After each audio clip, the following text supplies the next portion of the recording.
Have you ever wondered why your mind feels so real, yet reality itself seems to slip through your fingers like sand? Today, we're diving deep into one of the most unsettling questions in philosophy.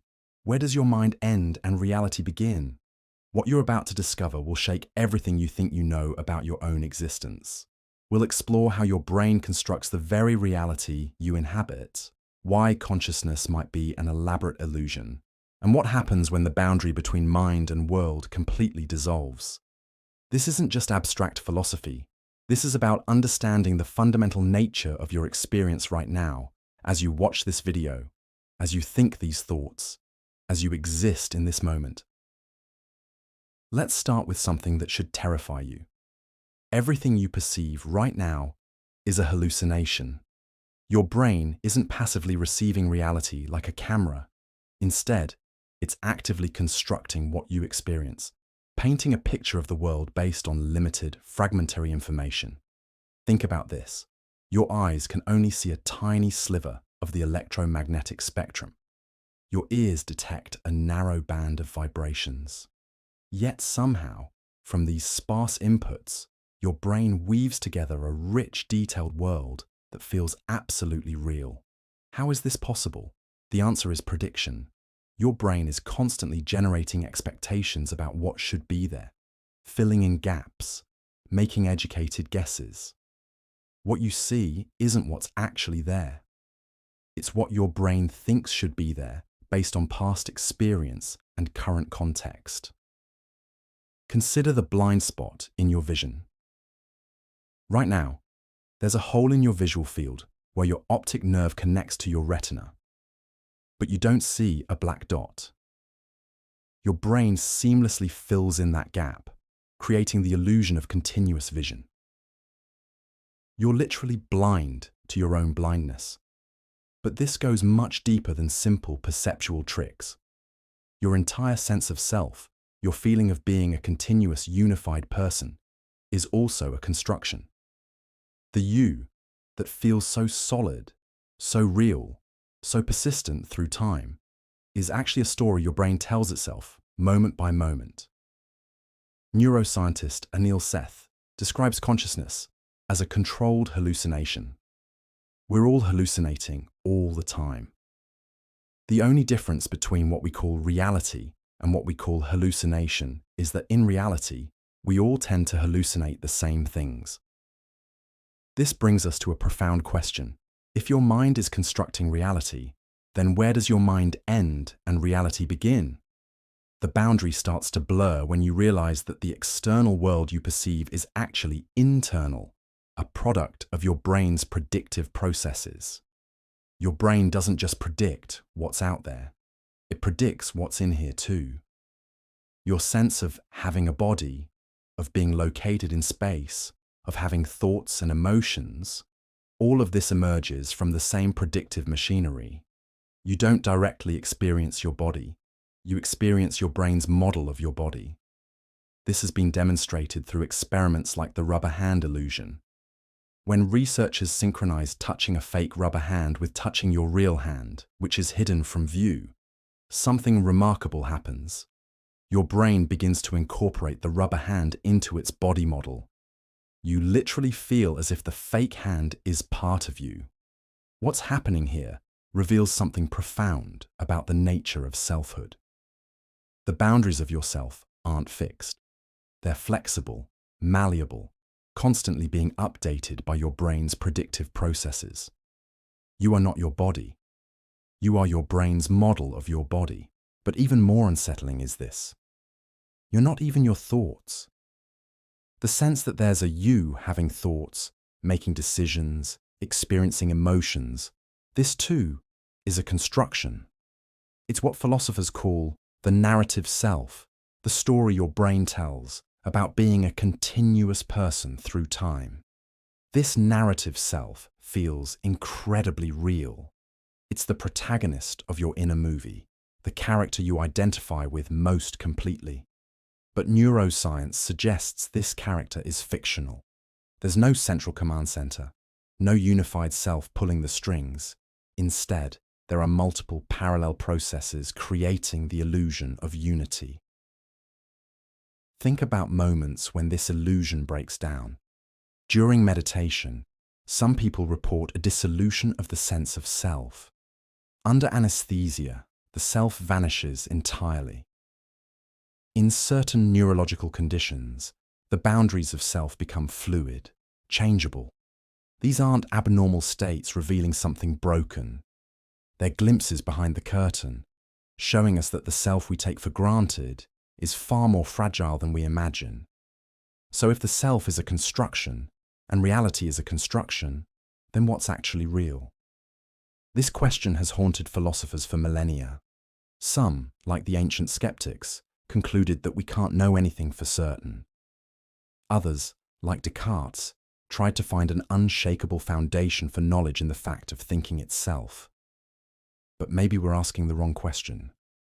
Maybe the problem isn't that reality is constructed, but that we've been thinking about the relationship between mind and reality in the wrong way. Instead of seeing them as separate things that somehow need to connect, what if mind and reality are two sides of the same coin? This is where things get really strange. Your brain doesn't exist in isolation. It's embedded in a body, which is embedded in an environment, which is embedded in a larger web of relationships and interactions. The boundary between brain and body is already fuzzy. The boundary between body and environment is even fuzzier. Consider this. Where does your mind end and your smartphone begin? If you've ever felt phantom vibrations, thinking your phone was buzzing when it wasn't, you've experienced how technology can become incorporated into your neural circuitry. Your phone isn't just a tool you use. It's becoming part of your extended mind. This process of incorporation isn't new. It's been happening throughout human history. Language extends our memory and thinking. Writing extends our ability to preserve and transmit information. Mathematics extends our computational abilities. Culture extends our problem-solving capacity. We've always been cyborgs, hybrid beings whose minds extend far beyond the boundaries of our skulls. But if our minds are already extended, already embedded in larger networks of meaning and relationship, then the question of where mind ends and reality begins becomes even more complex.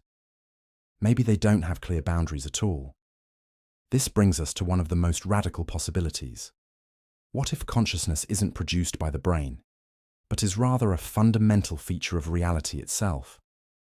This idea, called panpsychism, suggests that consciousness goes all the way down, that even elementary particles have some form of experience.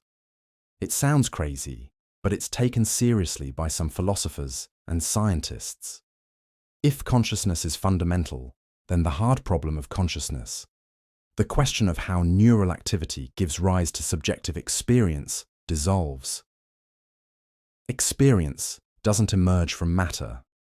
Matter is already experiential. This would mean that your mind isn't separate from reality. It's a particular organization of reality, a way that reality experiences itself. The boundary between mind and world isn't a barrier to be crossed. It's an artificial distinction that obscures the deeper unity of existence. But whether or not consciousness is fundamental, one thing is clear. The relationship between mind and reality is far more intimate and complex than our everyday experience suggests. We're not separate observers looking out at an external world. We're participants in an ongoing process of reality construction. This has profound implications for how we understand ourselves and our place in the world. If reality is partially constructed by our minds, then we bear some responsibility for the reality we create. Our beliefs, expectations, and assumptions don't just describe the world, they help create it. This is both empowering and terrifying.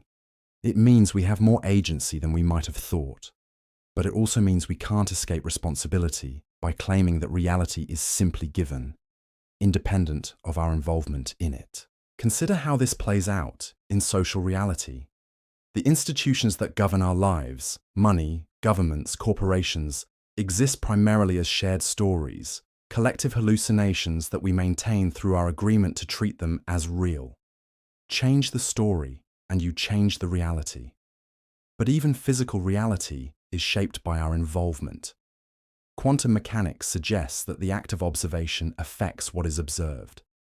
Ecology shows us that our actions have consequences that ripple through complex systems in unpredictable ways. We're not separate from the world we study, we're part of it. This interconnectedness challenges our most basic assumptions about agency, identity, and responsibility. If the boundaries between self and world are fluid, then what does it mean to be an individual? If reality is co-created through our participation, then what does it mean to be objective? These aren't just philosophical puzzles. They're urgent questions for how we live in the world. In an age of climate change, artificial intelligence, and global interconnection, understanding the relationship between mind and reality becomes crucial for navigating the challenges we face. As we've seen, the mind doesn't simply mirror reality. It actively constructs it through prediction, expectation, and interpretation. But reality isn't passive either. It pushes back, constrains our constructions, surprises us with its resistance to our expectations. The dance between mind and reality is ongoing, dynamic, creative. We're not prisoners of either pure subjectivity or pure objectivity. We exist in the space between, in the ongoing conversation between what we bring to experience and what experience brings to us. This conversation is what makes us human. We're the creatures who tell stories about ourselves, who create meaning through interpretation, who shape reality through our understanding of it. But we're also the creatures who can recognize the constructed nature of our stories, who can question our interpretations, who can remain open to the mystery of existence. Perhaps the deepest truth about the relationship between mind and reality is that it remains mysterious. Despite all our scientific advances, despite all our philosophical sophistication, the fact that there is something it's like to be conscious, the fact that there's an inner world at all, remains profoundly puzzling. This mystery isn't a problem to be solved, but a wonder to be celebrated. It reminds us that existence itself is extraordinary, that the ordinary miracle of consciousness deserves our awe and attention.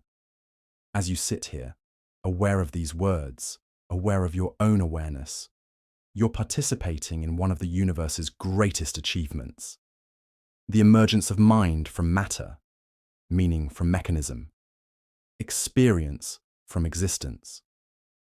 The boundary between your mind and reality may be an illusion, but it's an illusion that makes everything else possible. Without it, there would be no science, no philosophy, no art, no love, no suffering, no joy. There would be no questions about the nature of existence, because there would be no one to ask them. So perhaps the real question isn't where mind ends and reality begins, but how grateful we can be that this boundary exists at all, however illusory it might be. In the end, the relationship between mind and reality isn't just a philosophical problem. It's the foundation of everything we hold dear. The next time you look out at the world, remember, you're not just observing reality, you're participating in its creation. The mind that seems so separate from the world is actually the world becoming aware of itself. And that, perhaps, is the most profound truth of all. So what happens when we take this understanding even further? When we realize that the boundaries we've drawn between mind and reality might be more fluid than we ever imagined? This is where things get genuinely unsettling. Because once you see how deeply your consciousness participates in creating what you call reality, you can't go back to the naive assumption that you're just a passive observer looking out at an independent world. Consider this. Every single moment of your life, your brain is making millions of micro decisions about what to attend to and what to ignore. You're not experiencing everything that's happening around you right now. You're experiencing a highly curated, filtered version of reality that your brain has constructed based on what it predicts will be most relevant for your survival and goals. The sounds you're not hearing, the sensations you're not feeling, the thoughts you're not thinking, they're all part of a vast ocean of potential experience that your consciousness is constantly navigating and selecting from. But here's where it gets really interesting. These selection processes aren't just individual, they're collective. We live in shared bubbles of meaning that we've co-created through language, culture, and social interaction. The concepts you use to make sense of your experience, the categories you use to divide up the world, even the emotions you're capable of feeling. These are all shaped by the cultural context you're embedded in. You're not just constructing reality individually, you're participating in a massive collective construction project that spans generations. Think about something as basic as color. The way you carve up the spectrum of light into distinct colors isn't universal. Different cultures literally see different boundaries between colors. Some languages have one word for what English speakers call blue and green. Others have dozens of words for different shades of what we'd call white. Your reality of color is being shaped by the linguistic and cultural tools you've inherited. Tools that are actively participating in creating the world you experience. This gets even more profound when we consider time. The linear, sequential experience of time that feels so natural to you isn't the only way consciousness can organize temporal experience. In meditation, in dreams, in altered states, time can become circular, layered, or even disappear entirely. The past, present, and future can collapse into a single eternal moment. What you normally think of as the fundamental structure of reality turns out to be just one possible way of organizing conscious experience. And then there's the question of causation itself. We like to think in terms of clear cause and effect, but quantum mechanics suggests that reality at its most fundamental level is probabilistic, not deterministic. The observer effect shows us that the act of measurement actually participates in determining what becomes real. Consciousness isn't just passively observing reality. It's actively participating in the collapse of quantum possibilities into definite outcomes. This brings us to something even more radical. What if consciousness isn't produced by matter, but is actually the ground from which matter emerges? This is the insight of panpsychism, the idea that consciousness is a fundamental feature of reality, not just something that emerges from complex arrangements of unconscious matter. Under this view, even electrons and quarks have some form of primitive experience. Your consciousness isn't a weird exception in an otherwise unconscious universe. It's a complex manifestation of something that goes all the way down. If this is true, then the hard problem of consciousness, the question of how unconscious matter could possibly give rise to conscious experience, dissolves, because matter was never unconscious to begin with. What we call matter is just consciousness viewed from the outside, and what we call consciousness is matter viewed from the inside. The boundary between mind and reality isn't a real boundary at all. It's just a conceptual artifact of our dualistic way of thinking. This radically changes how we understand our relationship to the world. You're not a separate consciousness trapped inside a physical body, looking out at an external world. You're a temporary pattern in the flow of cosmic consciousness, a way that the universe has organized itself to experience itself from a particular perspective. Your individual mind is like a whirlpool in a stream. It has a distinct form, but it's not separate from the water that creates it. This understanding has profound implications for how we think about death, meaning, and our place in the cosmos. If consciousness is fundamental, then something of what you are has always existed and will always exist.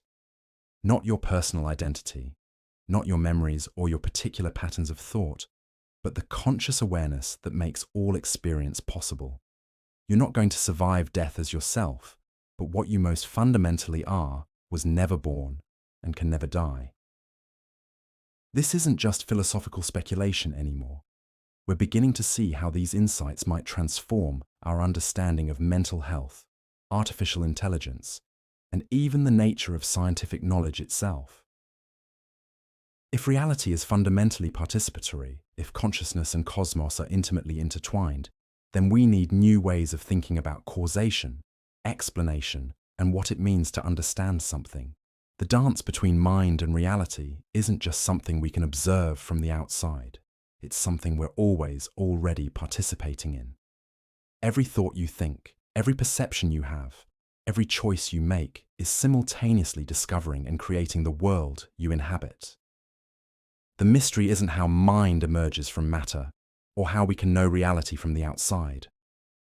The mystery is how this seamless participatory process of mind-reality co-creation works, and how we can learn to dance with it more skillfully, more consciously, more lovingly. We are not separate from the mystery we're trying to understand. We are the mystery, investigating itself, creating itself, awakening to itself through countless perspectives, endless experiments in consciousness, in an ever-unfolding cosmic story that has no final chapter, only deeper and more beautiful questions.